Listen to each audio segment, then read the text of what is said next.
Alright guys, in this video I'm going to walk you through the steps on how to fill in your low poly portrait with the colors that it deserves in each section, as well as how to add a background, right? So let's start. I'm going to first start off where you guys are at. So I'm going to take this, I'm going to take out all of my colors. I'm going to put a crazy color for the outline, maybe red. I'm going to hide and actually take away, hold on, I'm going to take away my background. Boom, because we're going to create it together. All right, I'm going to unlock my artwork layer, have everything else locked in, and showing everything, including the photo. Now, you can see my sections are already divided. I have the crazy color in the outline, and the only thing unlocked is the artwork. So I'm going to do Command A to select everything within that artwork. And then I want to go to the knife tool. Let's see, 1, 2, 3, 4, 5, 6, 7, 8, 9, right over here. The live paint bucket tool, right? If you don't have the same setting, just make sure you go up, workspace, Essentials Classic. If not, reset Essentials Classic so you can see that on the knife tool. But yeah, click and hold it down so you can see all the ones right there. Live paint bucket is what we're going to use. Great. And now, since we've done Command A to select all, I could go in here and I could just click and it's going to fill it in with some color, but I want to know what color is actually behind there. So if I hold Option while using this tool, I get the little eyedropper tool. Oops. See that part, right? If I hold Option, I get that eyedropper tool. The eyedropper tool allows you to decide what color is there. So within the same space, within the same shape, I can select the color up here, which is a little bit lighter, I guess, or here, which is obviously darker because that's my hair. But right here, that's probably the general idea of what's there. So I hold Option, I click on the section where I want, then let go, and I click again to fill it in. So here, hold Option, click, let go, click to fill it in, right? I'm gonna do it in a section where you could definitely see a lot. So in the eye, there's a lot of detail. Hold Option, click, let go, click again, hold Option, click. Like here I have a lot of different things, but I want that gray. Let go, click again, hold Option, click, let go, click again, hold Option, click, let go, click again. And I do this for each one of those sections. Now, you could get very fast, but you want to be careful. Just be careful that you're not just putting like the color that you think should be there, or that you're picking a color that really doesn't represent that section.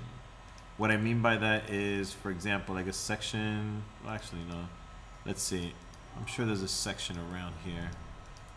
How about this section, right? Let's zoom in. If I say that this section is mostly this color, that's wrong. That's not mostly that color, it's mostly this light brown, right?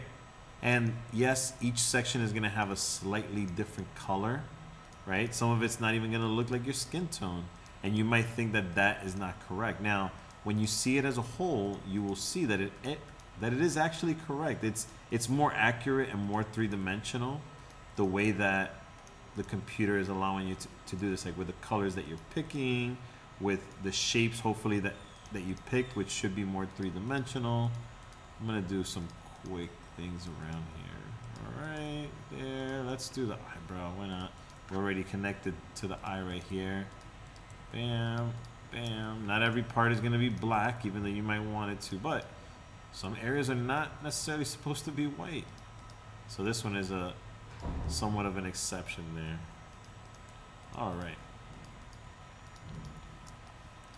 I'll do some around the eye. Here you go. Holding Option, click, let go, click again. Holding Option, click, let go, click again.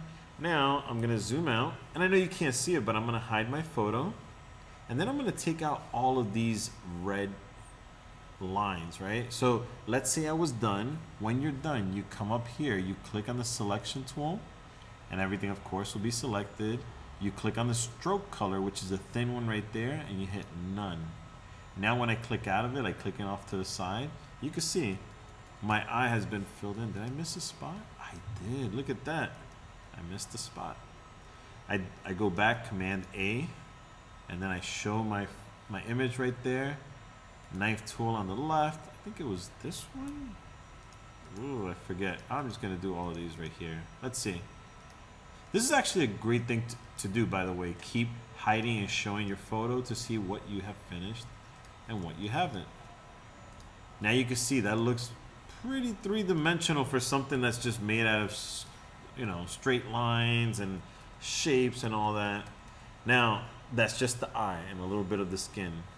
The next thing, after you've done all of it, right, then you want to lock your artwork and you want to unlock this part, right? The actual like background. Now with the background, what I want to do, I want to make sure that I can see. Now, you'll be able to see a lot more than I could with yours. But what I'm going to do, I'm going to create a rectangle within this space inside of this background. So the rectangle is the fourth one on the left. I click, hold that down, rectangle tool. I'm going to click and drag. You can see like the window is blocking part of that. That's fine. That's actually what I want. I clicked and dragged and I created a background. Now, I could double click on the fill color and change it to orange.